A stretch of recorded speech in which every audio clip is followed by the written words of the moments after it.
Fantasy, you're in the 06010. Focus. Fantasy focus. Hello and welcome to Fantasy Focus Football, presented by Wingstop. My name is Daniel Dopp, here with three unbelievably beautiful people: Yates, Stephania Bell, and Liz Loza. It's a Monday Loza Day. We love being able to have you in studio, Liz. Thank you. Love being here, as always, particularly celebrating you and your Lions, the only NFC North team that I will continue to root for. Oh, I appreciate that, Liz Loza. How do you like having it get dark at 4:30 in the afternoon? Does that happen in LA for you guys? We have daylight savings. You do? Okay. As well, yeah.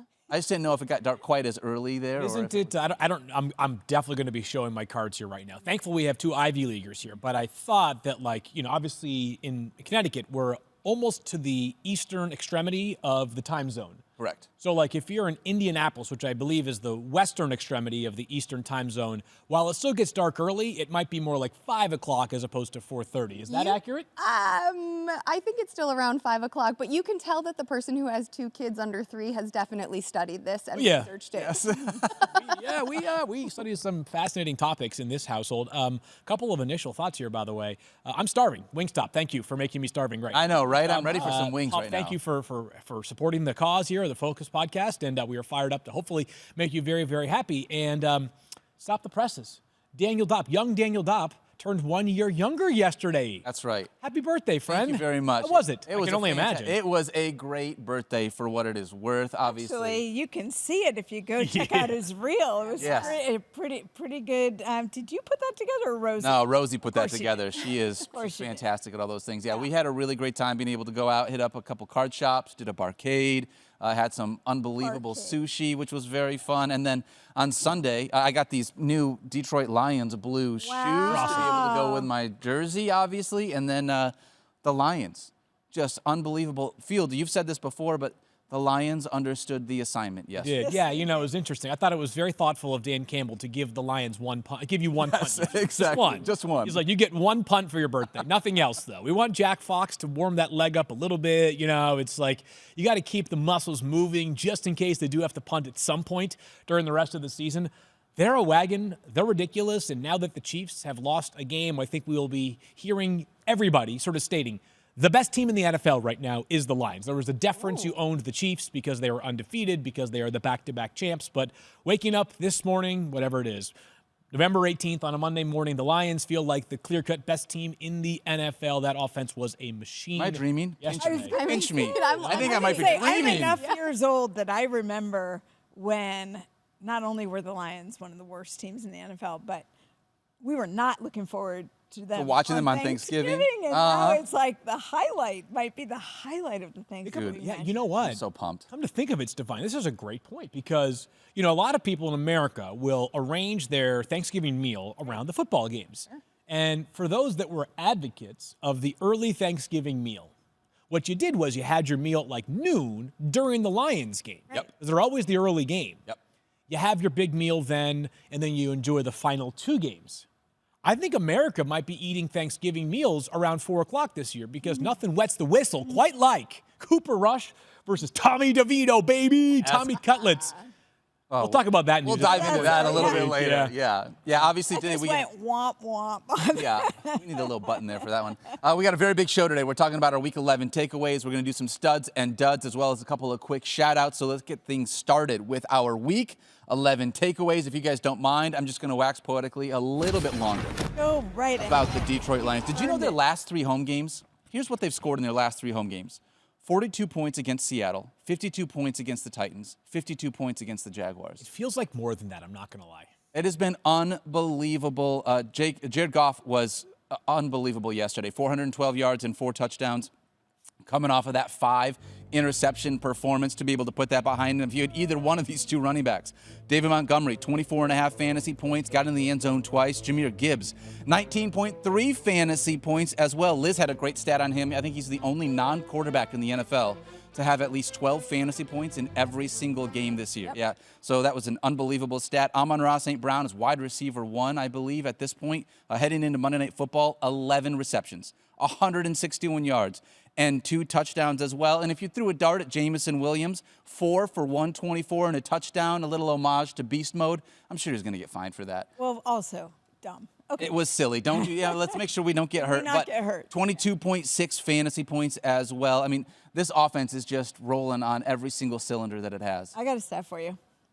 4th time this year that the Lions have more touchdowns than incompletions, which is more than the rest of the NFL combined. That's incredible. That's incredible. Insane. It has been so great to be able to watch Jared Goff and this offense be able to beat teams in so many different ways, and from a fantasy perspective, it feels like you have so many different options. Field, we have kind of talked about this personally about how, Amon-Ra has been really good, but it would be nice just to see Jared Goff kind of funnel some targets just back into him. Like, just start going back to your guy. This last week was this is like prime Amon-Ra St. Brown. It really was awesome, and I truly can't find, I am not able to totally disconnect the fantasy brain as I state this. So you guys tell me that you think that this is overthinking it or that it's not totally accurate. I'm certainly happy to be told I get where you're coming from, but you're wrong. Is that there is a part of me, and this is perhaps selfishly motivated, that feels like the Lions offense is at its absolute best, and it's been great all year.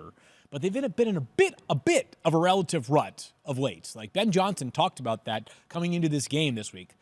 We need to hold up our end of the bargain. I feel like Amon-Ra, when he's the number one guy, they're at their very best. Yep. And I mean clearly the number one guy. The idea that they have 7 or 8 different playmakers is excellent and bodes well for a team to withstand some sort of injury or absence a la Sam Laporta this week. But I just felt like yesterday there was no answer for that guy. I mean, it was like every time I looked up, 14 catches the ball. Every time I look up, 14 is running away. I got to say this, and I just appreciate the players so much, too. They're running this play yesterday near the goal line where they motioned Amon-Ra St. Brown from the right to the left. And then all of a sudden it's like, oh, there's Amon-Ra St. Brown as the lead blocker for David Montgomery. You're like, how cool is that? Your slot receiver, who's an first-team All-Pro, is going up and leading like a fullback in front of a running back. That's not a fantasy note, but just an appreciation for how cool and determined of a player he is. The Lions are awesome. Everything is turning up Daniel Dopp. It's been so great. I do have one fantasy concern. It is a little bit Sam Laporta because he had just started to look a little more involved in the offense, and then with the injury, he's out last week. And I just sort of wonder, when they look like they're firing on all cylinders like they did yesterday, what is the Sam Laporta role going forward? That's a great conversation because I think that when you see this team, they've got so many touches to be able to disperse to everybody, not just in the backfield, but from the receivers. I mean, Brock Wright got in the end zone. I'd like to think that would have been Sam Laporta had he actually been out there. A lot of Brock scoring yesterday. There were a lot of Brock scoring yesterday. I will say this, one last thing, and then we'll move on from the Lions. There is one wide receiver in the NFL with at least 18 fantasy points in 7 games this year, and it is Amon-Ra St. Brown. So he has an unbelievably high floor in spite of the fact that we would like to see more, and he's done that by getting into the end zone, I think, in 8 straight games so far this year. We talked about how he was just sort of like a chain mover, a guy that had a ton of passes, caught a ton of passes, but being able to find the end zone, Amon-Ra has just unlocked a new level of his game this year. Been really good. There are He's a fun player. not many offenses that are a combination of finesse and grit, to Fields' point, and I think that's what this team is encapsulating. I know you said no more stats, but I have to give you one, and let me give you a David Montgomery stat because I have to hold on to the Bears as dearly as I can right now, and since he played in Chicago, I love it. How about this one? Quite reach Liz, but I'm trying to give her a pat on the back. Thank you. Proverbial pat on the back. We'll get there. We'll get there. David Montgomery now has 22 rushing scores in his first 24 games with the Lions. For context, one Barry Sanders had 21 touchdowns in his first 25 games with the Lions. Not bad for an RB2. Not bad for an RB2, if I may. That's say ridiculous. Myself. Yeah. Jeez, Monty, so fun to watch. And this offensive line is just great. That's one of those things that I feel like this team was just built the right way from the inside out. Love to be able to see that. All right, let's dive in. By the way, just one more thing. Okay. I mean, hey, you guys can talk about the Lions as long as I want. I know. don't care. Our producer Tyler telling us to move on, but I'm just gonna it's a tease really for Daniel more than anyone. Did you see Aiden Hutchinson's video? Oh, yeah. Walking in the water In the pool? already? Yeah. I mean, I knew he could walk on water. I didn't know he could walk in water. there's been this floating out there that if they were to get to the Super Bowl, is there a chance they could just Needed it. Keep in the mind. stuff he's doing makes you think. Yep. Again, I've talked to Aiden, the idea of returning to work early, like something I've been through, and he's very determined these days. Okay. Yeah. Let's dive into something else. And, there's this old saying that when you win, say little. When you lose, say less. And let's be honest, I lost in a major way at Anthony Richardson this season. Yesterday was encouraging, though, guys. Let's talk about this one because Anthony Richardson, after getting benched for 2 games, comes back. And what does he do?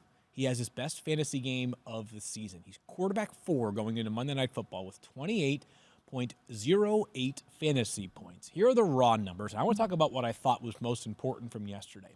20 of 30, that's 2/3, so 67%, well above where he was. 272 yards, 1 passing touchdown, plus 10 carries for 32 yards and 2 touchdowns. Am I convinced that he is all the way back? No, I'm not. Am I going to have him ranked inside my top 5 when they next play? No, I am not. They're playing the Lions next week. I am scared of that game because the Lions are just so good. But what I will say is this. Awful, have to live with it for the rest of my life call. But the idea of Anthony Richardson was closer to what I was hoping the Colts would do more consistently that they finally did yesterday. If you were watching that game, what I think you probably noticed was this.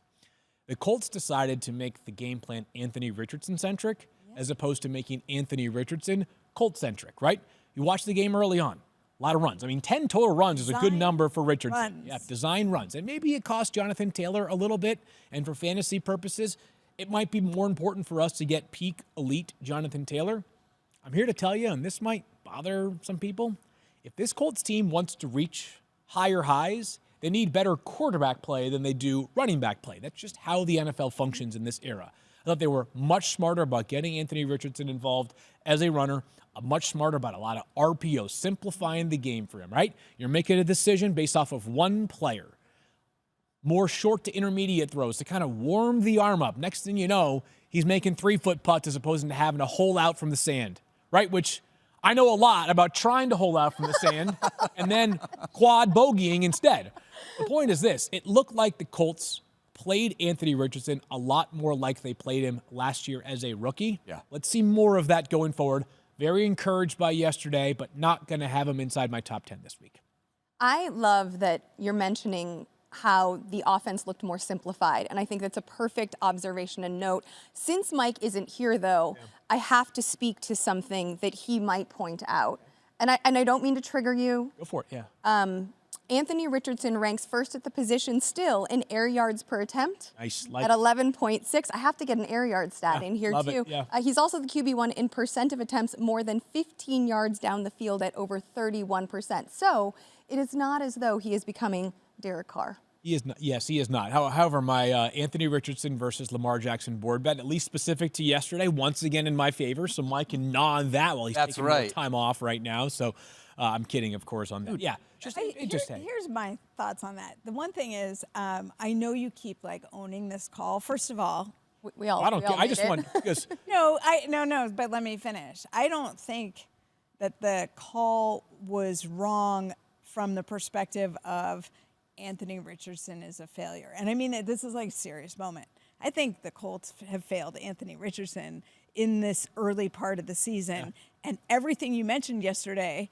Imagine that. That he was more successful. So I think if we want to see what we're going to benefit from, both in terms of real football and fantasy football, it really does involve the Colts continuing to play Anthony Richardson in that way. So for all the people who are wondering, is he fixed? That's why you say, he's back. Are we going to say he's back? It's been 2 weeks of him essentially being benched. Yeah. You don't come back and just completely evolve like a quarterback. He's young. I mean, I think he's still he's the second youngest quarterback in the league behind Drake May, I believe. This is a work in progress, and everyone needs to remember that. But what we saw was, as early as that work in progress is, he can still be fantasy productive if they structure it the correct way around. There's a part of me that wonders if the eventual destiny for Anthony Richardson in his career is being kind of like what Justin Fields was as a starter, in the sense that the upside is as great as almost any player in a given week, but you're going to have to. Last year, Justin Fields, 6 games with 25-plus fantasy points, amongst the league leaders in that. You're going to also have to deal with some 8.5-point fantasy points. So my mind is still formulating the next chapter of my Anthony Richardson takes, but happy with what we saw yesterday. Really, really, if you're out there listening, and I know Shane Steichen, you listen to this show religiously, more of that next week against the Lions, because trying to do what you did early on in the season with Anthony Richardson, not going to work. And by the way, it did not cost Josh Downs his fantasy relevance yesterday. He was solid. And Michael Pittman Jr. had 5 catches, not spectacular, but, this is also not a 2.5-point performance. Stephania, tell me about tight ends because they went, Was it a remix of tight end week? Yes. Here's the thing. You thought it was going to be a down tight end week because we were missing 3 stars. The number 1 tight end fantasy football, George Kittle, not playing yesterday. You had Sam Laporta out, as you are well aware. Yep. You had Dalton Kincaid out for the Buffalo Bills. Yep. But let me tell you the names who stepped up. Taysom Hill, of course. Oh, my I gosh. referred to him yesterday when I was looking up some data on him. Swiss Army knife of all Swiss Army knives is Taysom Hill. Brock Bowers and Jonnu Smith. I mean, these are Brock Bowers. Yes, we've seen him be productive already, but these 3 together put up so many fantasy points. Taysom Hill, I don't even know where to begin. 8 catches on 10 targets for 50 yards, 7 carries for 138 yards and 3 touchdowns. By the way, he threw the ball. Yes. And Actually cost himself 2 fantasy points with an interception. It would have been higher. And that will matter when we look at tight end standings over all of fantasy time. I've got something for you. 41.52 fantasy points. I thought I got Saquon the other night when I played G-Field. Yeah. Some people got Hilled. Taysom. Yeah, they got Taysom. Yeah. Meanwhile, Brock Bowers, just a ho-hum kind of day for the rookie. 16 targets, 13 catches, 124 yards and a touchdown, 31.1 fantasy points. Most catches by a rookie tight end in a game in NFL history. That seems good. So, Unbelievable. Last check, yeah, that's that pretty Brock good. Bowers, I think he's going to work out. Then Jonnu Smith, Jonnu Smith is just a solid player. There's a reason his coaches have loved him. There's a reason Arthur Smith wanted him to come from Tennessee to Atlanta, not just to ruin Kyle Pitts' fantasy options. But and then Miami now has him 6 catches on 8 targets, 101 yards, 28.1 fantasy points, 2 touchdowns. Do you know he was second in receptions to Tyreek Hill for the Dolphins yesterday? Tied for team high targets too. Yep, I believe. exactly. So look, Jonnu Smith, unexpected production. I don't know how many people benefited from that. I want to go back to Taysom Hill for just a second because I was curious. I got to thinking last night, where does he sit on the all-time tight end fantasy points? Because we're not used to seeing. You might think you know who holds the record. I guarantee you do not. So this is not the best performance ever by a tight end, but even this century, the best performance by a tight end, Shannon Sharp in 2002 with 45.4 fantasy points. This is a nice little chart here that you can see of most fantasy points by a tight end since 2000. Check out some of the names there. Old favorites like Darren Waller and Antonio Gates. But Taysom Hill, 1, 2, 3, 4, 5, 6th on that. And you know what? He's also listed a couple of times because Taysom had another game where he had over 40 points in this century. Let me tell you this. If you look at the entire number, and I have to thank Tristan Cockcroft because no one else has this database. I had to go to Tristan, who actually keeps these Sultan numbers. of stats. Yeah. Right. The position record for all tight ends in all of time in fantasy points is 57.4 fantasy points. Who do you think it belongs to? Let me give you a guess. I would have originally said Cole Fotheringham. Yes, call. Stop it. Jimmy Graham? I was going to say Jimmy Graham. Honestly, that's what I would have. Gronk?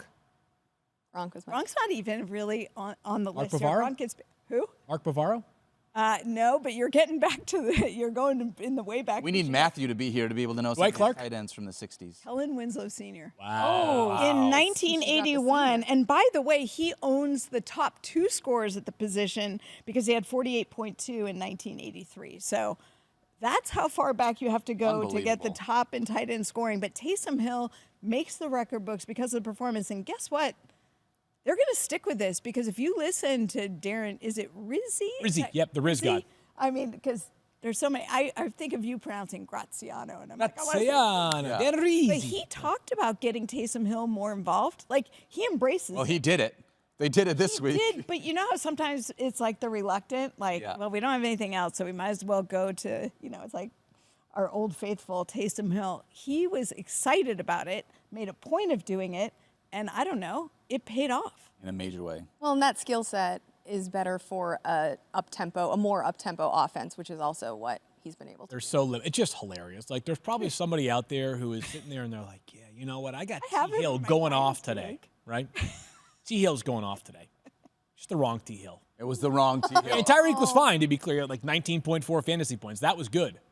I mean, just unbelievable. Taysom Hill, and last lot, and I sadly have to pass the torch to Liz because not that I'm sad to pass it to her, but the topic is sad. Is forever Taysom Hill was that guy that everybody was like, why do the Saints love this guy so much and keep paying him and keep utilizing him so much? Now it's like they're not using this guy enough. This guy is probably the most versatile player in the NFL. Liz, he would be great as a Chicago Bear. He would be great as a Chicago Bear. I'm glad that he doesn't play for the Packers because the Packers haven't lost to the Bears since December of 2018.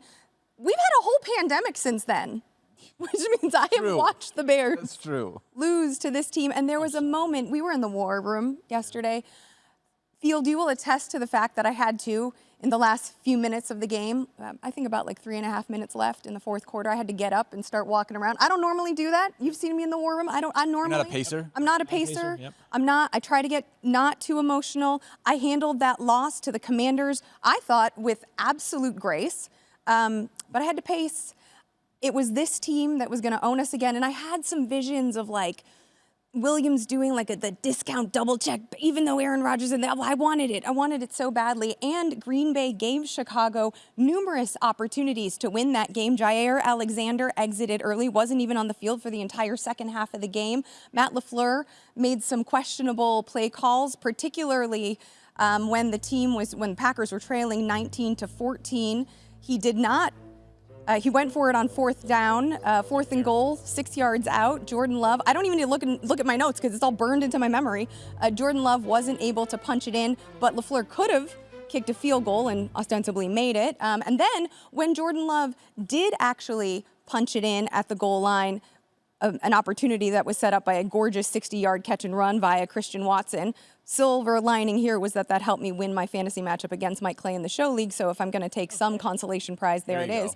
Regardless, Josh Jacobs wasn't able to convert on the 2-point conversion then. There were so many chances that the Bears had. And then Caleb Williams got his stuff together, marched the team down the field in field goal range. All Santos had to do was kick it through the uprights from 43 out, 46 out. He had already kicked a 53-yard field goal earlier in the game. And, it was blocked. It wasn't as painful as the Cody Parkey double doink, but it was pretty close. It looked like it. I mean, honestly, I felt bad. The worst part has to be how the Green Bay Packers were like, yeah, we knew we could block it because we figured out how to do it. Yeah, they've been studying the tape and said that we noticed that he had like a low parabola or whatever on his kick, and I will say. There's some encouraging. Yeah, there's some positives. There's some positives that, I do think Thomas Brown was able to improve the pace of the offense. He encouraged some short to intermediate passes for Williams. Williams was getting the ball out quicker, which has been an issue for him since college. So that was nice to see. I think that improved the efficiency and obviously helped DJ Moore, who was able to convert more regularly and had his first solid game in, 4 weeks. So I think from a fantasy point of view, I'm feeling better about DJ Moore. I think that the longer Brown is in charge, the more acclimated Williams will become. I, however, have not been a Williams stan since the beginning and was all in on Jaden Daniels. And I am feeling both good and bad about those things. There's a lot to cover and unpack there, Liz. The only thing that I will add, I think you covered the fantasy stuff well. It was a more saturated target tree, in my opinion, yesterday. A lot of those top 3 receivers plus some Cole Kmet. That's a good thing for our fantasy purposes. My biggest grudge with the way that the Bears approached that late game scenario was they have the ball, and they do have the opportunity to maybe advance the football a little bit further down the field and stop the clock and turn. And I know that 43 is a makeable kick, to be clear. An NFL kicker should certainly be able to make a 43-yarder, but I would also be more interested in trying to make a 33-yarder as opposed to a 43-yarder. And I felt like the risk associated with trying to move the football 10 yards further down the field was offset much more by the advantage you gain from trying to kick a 33-yarder as opposed to a 43-yarder. So I was frustrated for your purposes, Liz. That's really the only thing I have left there. I think we should just dive into our studs. And Liz, if you want the rest of the show off, have at it. I was rooting for you, Liz, for what it's worth. I mean, I want. No, you guys are so far ahead of the division. You can root for Liz's Bears now. You don't have to worry about that. Right, it's a pity root. It wasn't a pity root. No, because I've been in this situation before as a Lions fan where it's like I feel like there is more. It's an empathy. It's also playing the Packers. Like, I think that is the piece of it, is that we have 11 just straight seen losses. this. Right, 11 straight losses. Yeah. We have seen this movie time and time again, and I would just like to press pause on it, please. I've been there. I've been there as a Lions fan, Liz. Better days are ahead. Better days are ahead. Hopefully with Caleb Williams under center. And better for days the are ahead. DJ Moore fantasy investor. That's right. All right, let's dive ahead and do some Week 11 studs. We're going to basically be talking about a handful of teams that just crushed it. Unfortunately, the Bengals did not get the dub last night, but in fantasy football, they were unbelievable for your team. I mean, Field, is there one major takeaway when you look at this? Because to me, I said this to our producer Tyler when I came in. The Bengals, honestly, in fantasy football, kind of reminded me of the Lions a little bit. They don't have 2 running backs. They've got 2 wide receivers. But all of their starters were just on fire. Joe Burrow was great. Both of the wide receivers in T. Higgins and Jamar Chase were awesome for your fantasy squad. Chase Brown put up an unbelievable game of at least 19 fantasy points. What is there to not like in this Bengals offense other than them not winning the game? Their kicker, perhaps, missed 2 field goals last night. Fair. Ridiculous. I mean, just make your damn kicks. 4 players who are lineup blocks in this offense. Yeah. That's just what it comes down to. They go into their bye this week, and I still might start Chase Brown. That's how good he's been over the past few weeks. The guy has been on fire. I swear, like, I don't know how this is working right now, because in an era in which we are seeing teams be smart about running backs, like Derrick Henry played 50% of the snaps yesterday. Chase Brown, and I get also he's part not of a the pass problem. catching back, right? Yeah, but like Chase Brown, they're going to wear this poor kid out. That's what I'm worried. I am so worried about it, because he's already had this year a quad issue. It's not like this is just random that we're suggesting this. This is a real threat to him. Guy. We'll see how he's able to keep going, but he is showing his talent. He's able to do it all in terms of running, pass catching. He's nimble, he's quick, he's elusive. And he's powerful. So he's really got all the attributes. And I think what we also saw was the value of T. Higgins returning. Yeah, he's ridiculous. I mean, it's He's just awesome. because then it's like, pick your poison. Who are you trying to cover? Because if you try to double Jamar Chase, you are going to have T. Higgins, who is going to get open. And I thought he looked really good in terms of his mobility to me as well. It's excellent. Yep, he was awesome. He had a monster night. He had 9 catches for 148 yards and a touchdown. So what I would say, like, for fantasy purposes, this might be the easiest offense in the NFL. They're playing. And by the way, last night, who did they play? The #1 defense in the NFL. Yep. How do they do? 27 points. Could have easily been 33 points if they make their field goals, or at least 30 points. So they're matchup proof, right? It was a bit of a tale of 2 halves, though. For sure. But 60 minutes, they're going to get there. They're going to get there somehow. And Joe Burrow's playing, obviously, fantastic football. The defense is not. T. Higgins and Jamar Chase. Jamar Chase, by the way, wide receiver 1 on the season still. So he is, a pace of that. He is atop of that position. And for Chase Brown, until the wheels fall off, or unless the wheels fall off, the guy's going to be not just we had him last week as like RB13. He'll be a top 10 play for me when they come back. Well, go ahead. I don't even. Oh, on top of the rushing, this is 2 full games, plus further back, because there was a game prior to that in which Zach Moss got hurt. For 2+ games, Chase Brown has handled every single running back touch. Not a lot of them, not 80% of them. Every single rush or recorded target over the past 2+ games has gone to Chase Brown amongst Bengals running backs. That's insane. That's crazy. Don't you think that's partially, though, because the team hasn't found a suitable Zach Moss replacement? If he's on IR, They're not even Khalil trying. Herbert is- They've got out. Khalil Herbert. I mean, they're not even attempting to mix somebody I think in. It's a bit much. I think the tell will be week 13. They have a bye coming up. Yeah. And if they can't get Khalil Herbert acclimated in freaking 2 more weeks from right now, then it doesn't matter. It's just whatever. Like, it's going to be Chase Brown literally until the wheels fall off, because they're 4-7. They're going to play a meaningful game every single week. They must find some balance, but they might also say we need to freaking win. Anyways, I digress. I got to say this really quickly. Shout out to my guy Randy, who I've made fun of on the show each of the last 2 weeks, because he started Jared Goff over Joe Burrow each of the last 2 weeks. This week, he started Joe Burrow over Jared Goff. Now, mind you, Joe Burrow had an unbelievable game. Yeah, so, like, he'll be fine. we're very glad that it did not hurt him. But, of course, that's how fantasy football works. You finally decide to make the switch, and then you bench the guy that is QB1 on the week. All right. Yep. Let's talk about the Keep Rams. ripping. We'll keep ripping. Week 11 takeover as well. Liz, when you look at this Rams offense, Now that they got both the wide receivers back, Cooper Kupp was unbelievable. Puka Nacua has been great since returning from injury in all of his healthy games in which he's played a full gamut and not been thrown out because of throwing a punch. I mean, he's been unbelievable. Matthew Stafford crushed it. Honestly, these pass catchers, I feel like we're at a spot where not only are they both top 10, I mean, I don't even know what to say because you're not like, awesome. What are you going to do with them other than you start them every single week? Well, you love how saturated the target tree is, right? Matthew Stafford only attempted 27 passes, and 19 of those targets were thrown at Puka and Coop, which is 70%. So 70% of Matt Stafford's pass attempts went to either Puka Nacua or Cooper Kupp. Wouldn't yours? Like, I know. Yeah. Why they're bother? so unbelievable. They look so good. Puka Nacua laid out for this catch in the end zone. It looked like he was going to leave and not come back. It looked like he was injured. But of course, Puka Nacua's incredible resiliency comes back into the game. What's impressive to me, we've talked about streaming quarterbacks. It's one of my things that I like to do. And I talked about liking Matthew Stafford, but I did not expect his season high fantasy points to come this week with 27.8. I don't think that's necessarily continuously reproducible, but I think he looks as good as he has looked in a long time. He looks terrific. The hardest part for Matthew Stafford is the same conundrum to quarterbacks who fit into this mold. He is going to have 0 rushing yards. He has less than 0 rushing yards. Right. If you can, but he's an amazing player. God, is he a fun player to watch. Oh, he's awesome. That was like his And if you're going to deliver 4 touchdowns a game, you might not need to run. Yeah, that's true. But picking out those 4 touchdown games is harder to suss out versus other ones. And I know that there might be some. We'll talk about. But when you have 6 teams on a bye and you're looking, Stafford going with the hot hand, you could do worse. These guys are going to continue this. Puka's last 3 full games: 18.1, 18.8, 25.3 fantasy. Seems good to me. Yeah. And since Cooper Kupp returned in Week 8.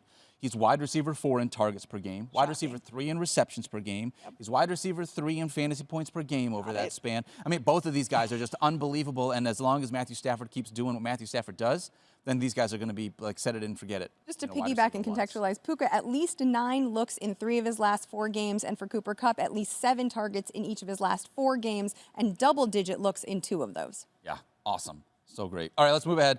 We'll talk about the Browns here, another offense that unfortunately did not get the dub. However, they did do some great things for us here in fantasy football. Sure did. I mean, dude. Jameis just has, there's like no middle ground for Jameis. I'm playing field in the war room, and I picked up Jameis Winston and threw him in lineup and feels like, I know, I saw that. Oh, that's amazing. Like, because but you say you live with the Jameis, you die with the Jameis. So it's either you're going to get a bunch of touchdowns or a bunch of interceptions. And yesterday, it wasn't a bunch, but it was his season best performance, no interceptions. That was the best takeaway from there. Yep. 30 of 46 for 395 yards. He's going to produce the volume, so I like that. Since taking over as the starter in Week 8, he is first in the NFL in pass attempts per game. He is first in the NFL in passing yards per game, averaging 321 passing yards per game. Since 2022, when Deshaun Watson joined this team, he has not even thrown for 300 yards once, let alone average over 320 yards passing. That means that Jameis Winston has just been awesome for us fantasy managers, for everyone that has David Njoku or Cedric Tillman, who was a little bit down this week, unfortunately, still had 8 targets, or you had Jerry Jeudy, or you had Elijah Moore. It feels like he's unlocked all of these guys. Yeah, someone in some deep leagues once again red hot like he was last year around this time. On FF Now. I got to say, it's your birthday week still, so I can't get that mad. But I just for a moment kind of put away from my brain just how crappy the Browns offense was when Deshaun was underneath the center. Now all of a sudden I'm like, you get to go there. I'm so sorry. It should be Jameis. It should have been Jameis from the beginning, right? Or it should have been Jameis since like week 3 when they realized this season was not going as planned or anywhere close to it. But they do have some tough matchups coming up, so it'll be interesting because they play the Steelers. For 900 yards in one of them because of what he does. Right? But again, here comes the interception pick. The Steelers, then they're at the Broncos. Oh, yeah. And then they're at the Steelers. Oh, it's much tougher sledding ahead. It gets tougher. It's Thursday Night Football, by the way. Like, Jameis on national TV, what more could you ask for? I'm just here to tell you.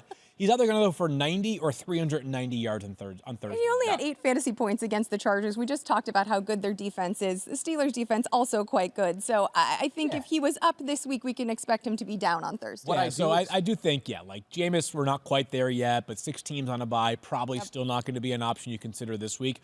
All I will say is that the pass catchers around Jameis have become much more relevant. 100%. Especially since the Amari Cooper trade as well. You've got kind of 4 guys, who in a deeper league are going to merit some consideration. David Njoku unequivocally, plus Cedric Tillman, Elijah Moore found the end zone yesterday, and your guy, I said him already. Jerry Jeudy. Duh.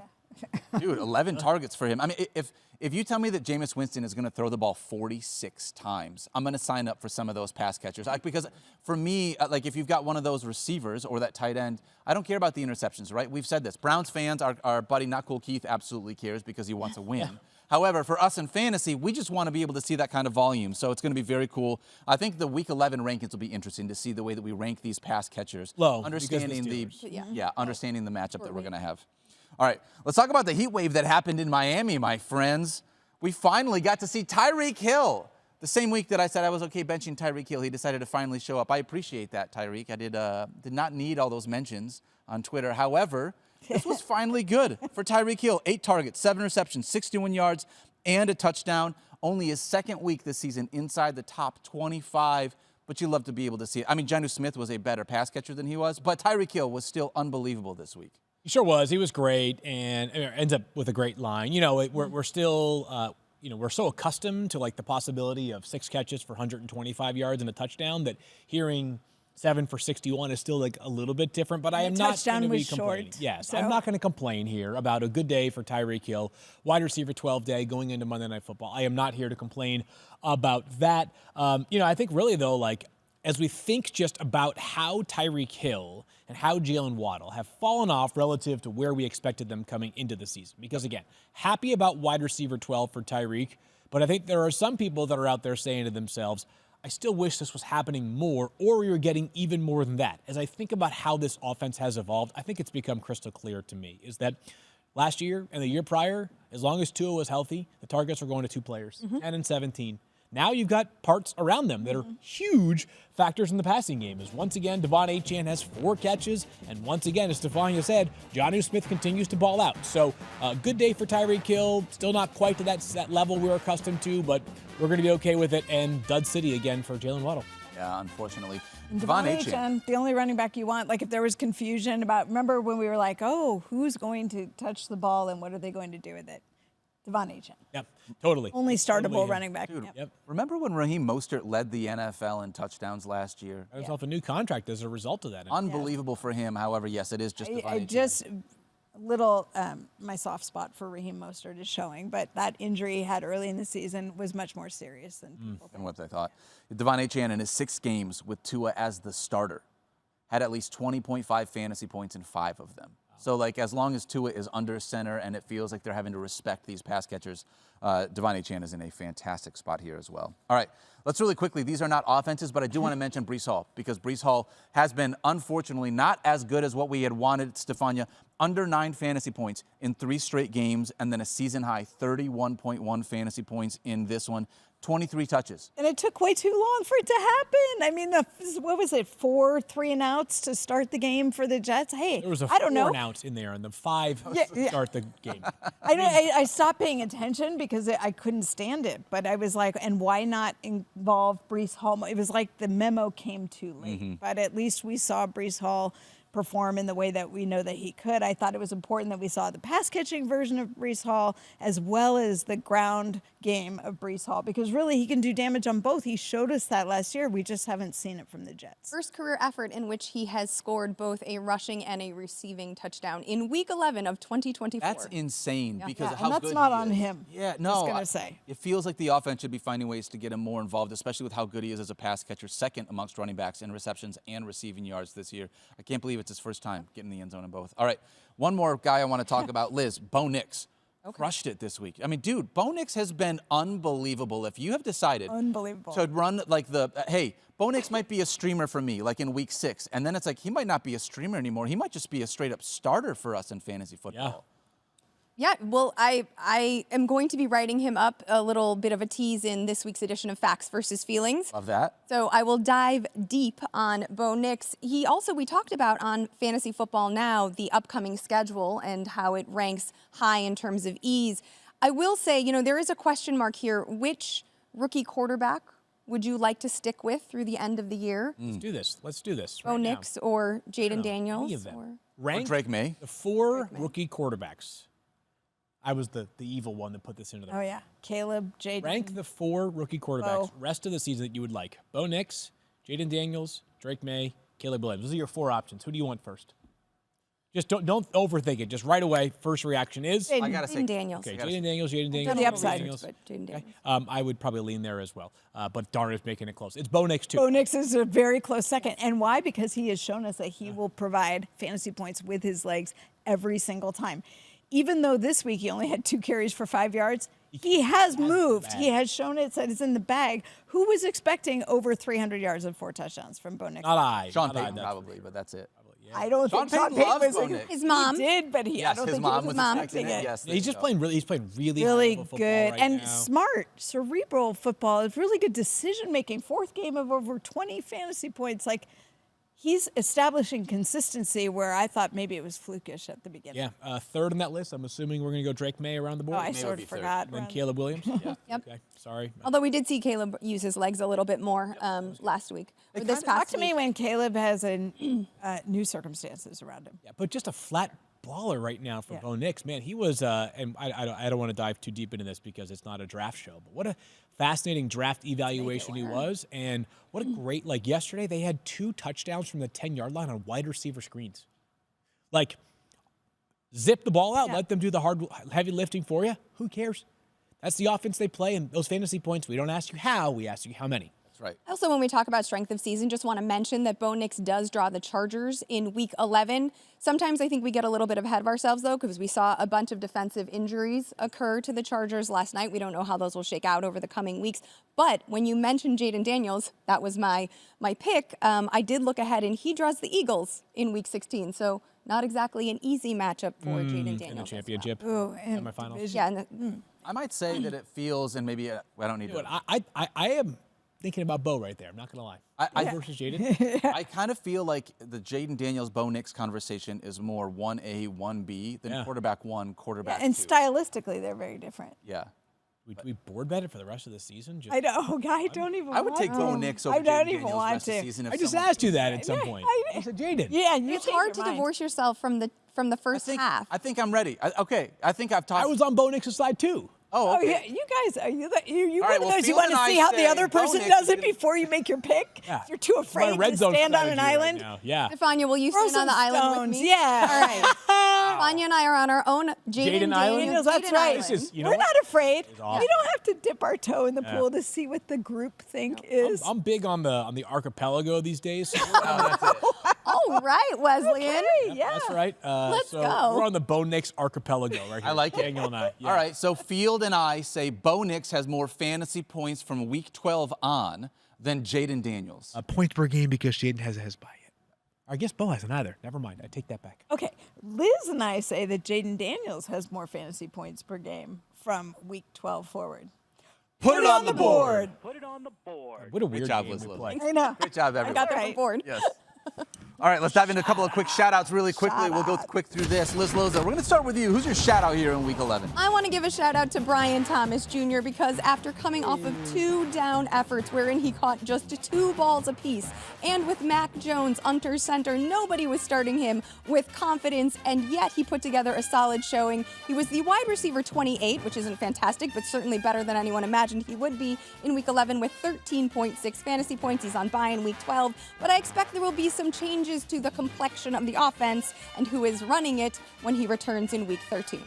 Shout out Brian Thomas. Stephania Bell. Yeah, I'm not going to shout out my 49ers, but I will shout out Jawan Jennings, who had 10 catches, led the entire team. You know who was next? Debo with 4, and Christian McCaffrey with 4.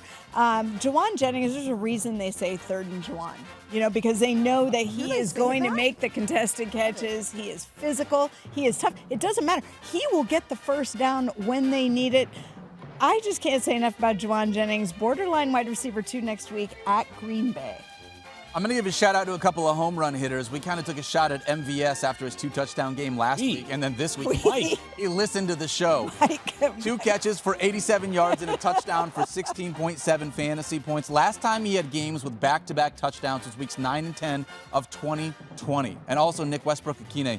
2 catches for 117 yards. Yeah, and a one of touchdown. them was Had a 100 yards. Yeah, come on. touchdown from Will Levis. Although he has a touchdown in 5 of his last 6 games. That was good enough for 19.7 fantasy points. shout out to those two. I felt like everybody was watching him just run down the field in awe. Like 100%. he just went off on his own. And shout out to podcasting takes gone wrong, as Javonte Williams was like, yeah, I heard you guys last week. Literally every single human who plays fantasy football was like, yeah, Audric Estime is about to take hold of this backfield, right? Not so fast, my friends. As Javonte Williams has 9 carries for 59 yards in this hurling touchdown, where he basically just gets carried by his offensive line from like the 5-yard line in. Plus, he catches 4 passes for 28 yards, good for 18.7 fantasy points, and an RB10 finish. Javonte Williams, I am not gone yet. It felt like a Sean Payton massive troll. I love that. Yeah. Well, I mean, like, oh, you think I like Audric Estime? Watch me switch it up. I think the community underestimated that backfield. Liz, that was great. You know, the only people that were more excited about Taysom Hill's 41-point day than fantasy managers was probably Sean Payton. Sean Payton. Like, I knew this all along, guys. I know. I knew tried to show you. Yeah, we tried to make this be a thing. All right, let's talk about some duds, unfortunately, in Week 11. Yeah, we'll try to be quicker about these We can always put this into the category of, does it matter or does it not? Yes. ESPN Bet had the Ravens-Steelers total at 49.5 points, highest on the slate, and this game was a letdown from a quarterback perspective, which is great. If 14.8 fantasy points from Lamar Jackson is a letdown, that means that you have a really high floor, but unfortunately a season low in fantasy points. And on the other side, Russell Wilson, only 6.3 fantasy points as well. Field, any major takeaways from you in this letdown of a game in which the Steelers kicked 6 field goals and did not find the end zone once? Did you guys see that stat? Yeah. The Steelers are now 2-0 in games they didn't score a touchdown this season. The rest of the NFL is 2-19. That's unbelievable. That's how good this Steelers defense is. They are just balling right now. I'm not concerned about Lamar. You know, Superman forgets his cape every once in a while. Lamar's kryptonite is apparently the Steelers. Here's my biggest takeaway. Also, drops and penalties hurt him. Yeah, they did. You know, not his fault. And, you know, Derrick Henry is going to have the occasional game script gone wrong. They were playing from behind from a decent chunk of this game. Probably the most notable name, Deontay Johnson is droppable in 10-team leagues. Yeah. Seems like it. Yep. 11. was the He's time. an insurance policy at best right now for Baltimore. And we can say, yeah, you know, like he should. But Todd Monken told us this. Like he should play more. Sure. Todd Monken, the offensive coordinator, also said on Thursday of last week, we got guys who are playing well in front of him. Like the real error here might just be the trade they made. Like not that it cost them a whole lot, but just that, again, I'm going to say this. I'm going to reiterate this, is that the error is not the cost. They traded a 5th for Deontay Johnson and a 6th. The Panthers ate all the money. It's the idea that you're going to have a guy who's pissed. And if you think Deontay Johnson is happy right now, obviously you're gravely wrong because he is, even though he should be grateful for this opportunity, he's just not happy because he's getting no opportunities here. Yeah. He's droppable. I thought we'd see more of Mike Williams eventually for Pittsburgh, not trending up enough where he could be utilized even in deeper leagues right now. He had 0 catches for 0 yards on 0 targets. I did love to see on the other side of that, unfortunately, though we didn't get it from Mike Williams, we did have Russell Wilson pepper George Pickens with 12 targets, which I thought was great. So you love to be able to see that at least. Yeah, Russell Wilson, the moon ball wasn't as effective this go around. I thought the Ravens did an excellent and surprising job, frankly, of taking away the deep. But both defenses actually took away the deep ball. But for fantasy purposes, Wilson continued to support George Pickens, who managed 8 for 89. Yeah, you know, great colleague here at ESPN. Has done baseball, hockey, you name it. Friend of the program. Used to produce fantasy football now. Back in the day. Is that right? Yeah. How about that? Before my time on the show. Yes. He's a great guy and a great friend, except for yesterday. Well, I don't know, some point maybe 6 o'clock, 6:30, maybe, I don't know, sometime last night, he texted me and he was like, that's an all-timer board bet by you on the Russ versus Bo Nix thing. You against Daniel and Stephania. And I was like, you know what? I did smoke them in that board bet. And he was like, no, you had Russell Wilson. You had Russell over Wilson. Bo. And now that's probably why you're on the Bo Nix bandwagon. That's now. it. Subconsciously, you're like, I got to make was up I for that thinking? horrible board bet. This is supposed to be a great matchup for us. You guys are the Lions, and I am the Jaguars in that board bet. You are. Let me ask you this, Field, Not Jason. gonna lie. Let's really quickly dive into this. Lamar Jackson doesn't move the needle. You're still starting him. We had talked about how Russell Wilson maybe had become a fairly easy top 10 quarterback with the way they were using him. Is he still going to be someone that after this performance is going to be a top 10 or 12 quarterback for you? I think he'll be, in some weeks, pretty close to that. Yeah. Especially with 6 teams on a bye this week, I think he's still going to be up there, and I'm not going to let this one dud affect that. The Ravens only play well defensively this year against the Steelers. Yeah. That's it. Yeah. Everybody else they I stink know. against. So We've been talking about how lousy they are in pass defense. yeah. Very Jeez. Very weird. All right, let's talk about really quickly Jonathan Taylor. Dude had 25 touches. 25 touches. He just didn't get the production, only 2.4 yards per carry. That's the long and short of it, right? That's it. Yeah. It's like if I told you 25 touches for Jonathan Taylor, and you had no idea how many yards he was going to get, take it, run away with it. 100%. Yeah. Yep. That's not going to move the needle for me, unfortunately, very much. How about Aaron Jones? Aaron Jones, worst game of the season. Made me feel like he's still hurting. Remember, this was a chest contusion. He was carted off the field a week ago. I know he was playing through it. Season low, 2.6 yards per carry, but he did play 55% of the offensive snaps. So I think you can sort of throw this one out. I want to say this, too. I said to you, I think it was our solo show that we did when Mike didn't show up last week. One of the shows in which Mike didn't show up. Yeah. We don't condone it, but he does it. Really? Wow. But I said that it feels like Aaron Jones has been doing all the work and not getting in the end zone. He had Sam Darnold steal a rushing touchdown. Cam Akers had a receiving touchdown. Again, it felt like one of those things where it was like, if you told me that there were 16 opportunities for Aaron Jones in this offense, I'd still take that as well. He's just not able to find his way into the end zone. He might be slowing down a touch, which, by the way, it's November 18th now. Guys tend to, with the wear and tear of that position, be a little bit less effective in Week 12 than they are in Week 1. But he can hamstring surge. issue, the chest, He'll be all right. And Cam Akers is not fantasy relevant, but his relevance is related to Aaron Jones in that he's just shaving a little bit off of the top there. Just enough. The clear insurance And policy. Kevin O'Connell thinking long term, thinking they football. they're 8-2 now. They should be. Yeah, 100%. Man, how about another? We just got a bunch of running backs, unfortunately. Kyron Williams, after 9 total touchdowns in his first 7 weeks, has been held scoreless in 3 straight. He did get 15 carries. But I think the biggest thing for me, honestly, when I look at this team, Liz, you're obviously out there in L.A. He had 15 carries for 86 yards and no passing game work at all. None whatsoever. If he's not getting in the end zone, it felt like this was part of the reason why he had a dud this week. I think it's partially true. I also think we talked about earlier, if you have Puka and Cooper going off so much, do you really need the safety valve that could be Kyron Williams? Yeah, unfortunately. It's when your offense, when your passing efficiency is too good. Yeah. But he has 3 straight games with less than 12 fantasy points. So if their offense continues to click this way, is he going to be as much a part of it? Well, No, I was just going to say, a lot of this is game script dependent, which is kind of a cop-out. I just sort of feel like, too, some of these duds, we're not here to tell you that, our mind has been changed on these players. We just want you to know that if you're out there and you have Kyron Williams and you're hoping for 28.6 and you instead got 8.6, I'm here with you. We're in this together. You and I. We're going to figure it out. We're going to survive. We're going to power through because next week, who they play next week? I don't care who they're playing next week. The Rams. He's going to score a touchdown. Who do they play next? He's going to do it. Rams take on the Philadelphia Eagles at home. Yep, that's right. Here you go. Oh, that's right. Sunday Night Football. Sunday Night So, Football. Kyron Williams, touchdown, next Sunday Night Football. Take that one to the bank. Love it. I love that field, Yates. All right. Welcome. Make sure, Tyler, you write that down so that we can come back to that in case it doesn't happen. We can. If it does happen, we won't mention it. We won't mention it. Not happen. It's the classic Mike Clay conundrum. Absolutely. How about a couple of wide receivers? Garrett Wilson. We mentioned this. Obviously, we talked about the Colts game. We talked about how good Breach Hall was, unfortunately, these pass catchers. Garrett Wilson leads the NFL in routes run and receptions. I'll tell you a story. Go for it. Yeah, you go. Over that span of weeks 5 through 9, he was wide receiver 2 in targets per game, wide receiver 1 in receptions per game, wide receiver 2 in receiving yards per game, wide receiver 1 in fantasy points, averaging 22.6 fantasy points per game from weeks 5 through 9. Over the last 2 weeks, he's averaging 7.5 fantasy. Yeah. I got a story for you guys. So I've got 2 beautiful, lovely nieces who are twins. They're 2 years old. And my brother-in-law, lifelong Jets fan, great guy, absolute awesome guy. So sorry. And yesterday, in the family group thread, they sent a text probably around 11:30 or so, and it was a picture of him with his twin daughters on his shoulders walking into the game, to the stadium. And, the family group said, oh, it's so cute, love it, have a great time, green hearts for the Jets, all this stuff. And me, I couldn't help myself. I said, you know what? Turn around. I just said, turn around. Spare them. Don't let them sign up for this life. It's not right to do Spare that them. to young children. Do this. Don't do that. Do this. Just don't. That's not really a Garrett Wilson story, but it's more just how do you watch this team every single week if you're a Jets fan for your entire life? What do you do? Brutal. It's brutal. Aaron Rodgers has gone drink a lot. 33 straight games without 300 passing yards.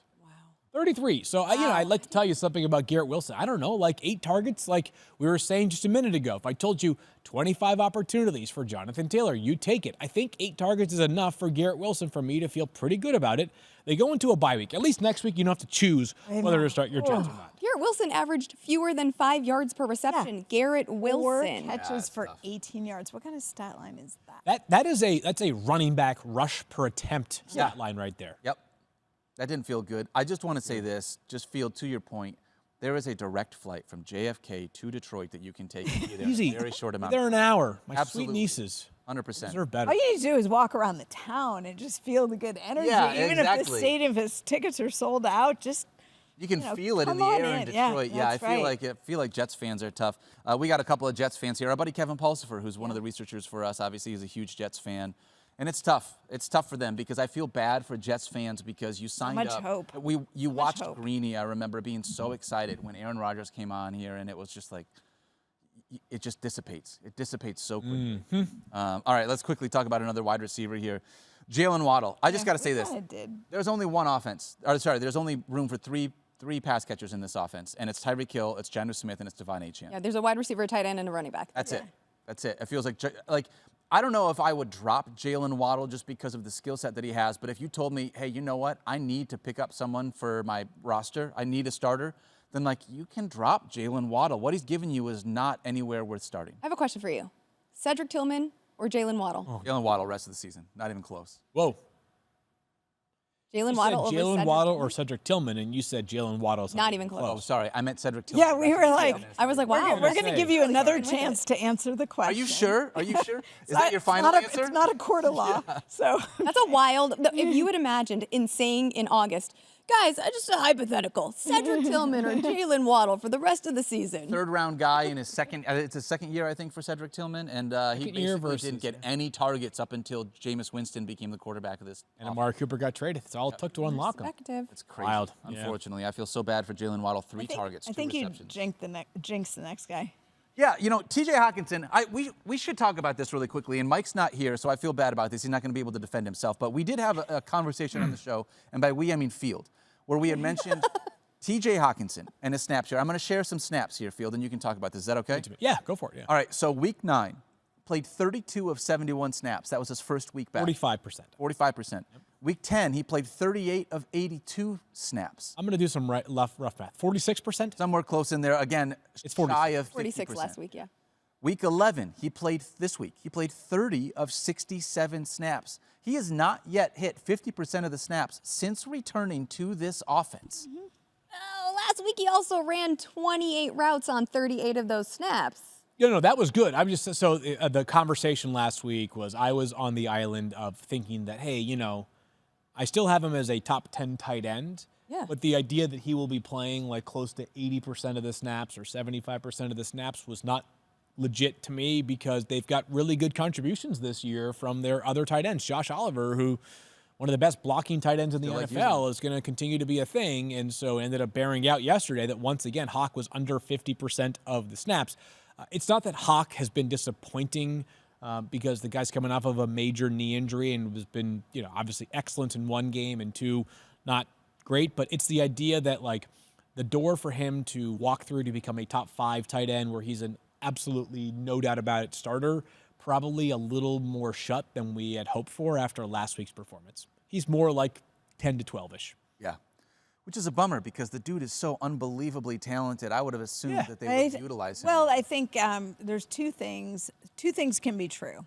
I think to Field's point, they have personnel around him that doesn't require them to stress the utilization, and they are so good about monitoring workload and volume, and that's why everything was so calculated up to the point that they reintroduced him. I, for one, thought his trajectory would go up pretty quickly, but it's also, I don't think there's a reason to hold him back that's negative. I think they're looking at all the things in play, and they don't have to. But he, at the same time, could be a guy that's a threat to score at any moment. Mm-hmm. These things are going to happen. So don't be surprised if all of a sudden he has an 18-point week, a 20-point, and as you're looking at tight ends, his opportunity for scoring and getting fantasy points is much greater than a lot of the other guys out there. Who Sign me up for that, Stephania. I'm all in on that. Well, you've got, with buys and with guys being hurt, I would not cast TJ Hawkinson aside, but you do have to temper the expectation. Kyle Pitts, Dalton Kincaid, Taysom Hill, and Evan Ingram all are going to be on bye this week. Dude, no Taysom Hill? Jeez. I know. What's the point of even playing fantasy football if you can't have Taysom Hill? Saints want to buy. Last week? I mean, they are getting a buy. They are getting a buy. Do you remember last week when the Vikings just barely beat the Jaguars 12-7? And then this week the Lions beat them 52-6. I forgot about that. What are you suggesting with that, Daniel? Maybe they should use TJ Hawkinson a little bit more. I don't know. There's like some ways to be able to get your pass catchers that are able to move the needle. Get them involved. That's been a tough Everybody one. has a bad day at the office, Who's a little slow for Not the you, Vikings Stephania. in. You never had a Oh bad day no, at the I've had many. I don't believe that. I've had many. I've never seen The importance that. is that I keep showing Never up seen for that. work. Right? Fields' unbuttoned shirts never had a bad day at the office. Let me He's say got that his right feet up. now. He's relaxed. No, I have started some- last week. I got to become more professional. Go right ahead. I love loose field. Loose I know, field right? is my favorite I know. field. Fields waiting for some wings to go with the heels. This is your Read up only on this show one. here this week because you're going to be jetting off. You're zooming off to Yes. Oh no, Las fancy. Vegas. She's Well, I'm doing flying back F1. home to Los Angeles in a couple of hours, but I did not pre-plan this, though I am glad the universe is working in my favor because I'm connecting in Detroit, and everyone will be in such a pleasant mood. Absolutely. I'm stopping in right. Detroit before I make my entire trip back home to Los Underrated Angeles. airport, airport, by the yeah. way. It's a Great really good airport. And it's not too cold, so I'm not worried about getting stuck there because I need to get to Vegas by Wednesday for the Grand Prix. Dude, that's going to She's be handling so much fun. F1 duties. Shout out to Liz who I know, gets right? it. Fun. Like, I want to go to Vegas with. Can I do that this week? Instead wanna of come with hanging out me? with you guys? Like, just go to Vegas with Liz and cover F1. Sure, if you want Mike to, just Mike took Blake like or 5 something. shows. I know. off. Yeah. I know, but like I'm a fan of F1. Haven't had a chance to go to a race yet. I just want to go hang out. Who do you think the biggest celebrity besides Liz will be at the race this weekend? Oh gosh, I mean, because Vegas, Vegas, is so close to LA. I know. Well, the last time they did it, it was really all about the celebrities, and the race was sort of the secondary. Tom Cruise thing. might be in the Mercedes garage. He has connections to Toto Wolff. That's a pretty Doesn't, big name. Ooh, though I would like, who's like the new Tom Cruise? He's super handsome, kind of short. He lied about his height on his wiki, on his IMDb as well. He was in the Twister. what Glenn people in Powell. LA Glenn know. Powell. Powell. Oh, Oh, give me a Glenn Powell short king in Vegas, please. Is Josh Allen still a big fan of F1, or was it only because of Danny Danny Ricciardo? Ricardo. Danny Ricciardo. What's Danny doing these days? Going to Bills games. Oh, does Josh can return the favor this week? They're on a bye. So Are they on a see boat? Josh. Oh, yeah. So you're And his girlfriend, Haley Steinfeld, is an actress, so she might be there. Yeah. So players on a bye. Could see a lot of them. Love A it. lot of them, yeah. F1. Love it. Liz, if you ever get caught in a conversation in Detroit, you don't know where to go, just say, "What up, Doe?" And you'll be What up, Doe? Or just start screaming, go one Jared pride. Goff, Jared Goff. That's You'll be it. fine. Yeah, we need chants, One those pride. chants everywhere. All right, that's going to do it for today's show. Liz, so Oh. great being able to have you here Yep. on Monday. Can't wait to have you back again next month. We'll find a time to be able to have you back in December. We will be back, the three of us, on Tomorrow. Tuesday, talking Nope. waiver wire. Going Today's to show was Vegas. presented by our friends at Wingstop. Thank you so much. Don't forget to love each other, be kind to yourself, and we'll see you guys for Tuesday. Mañana.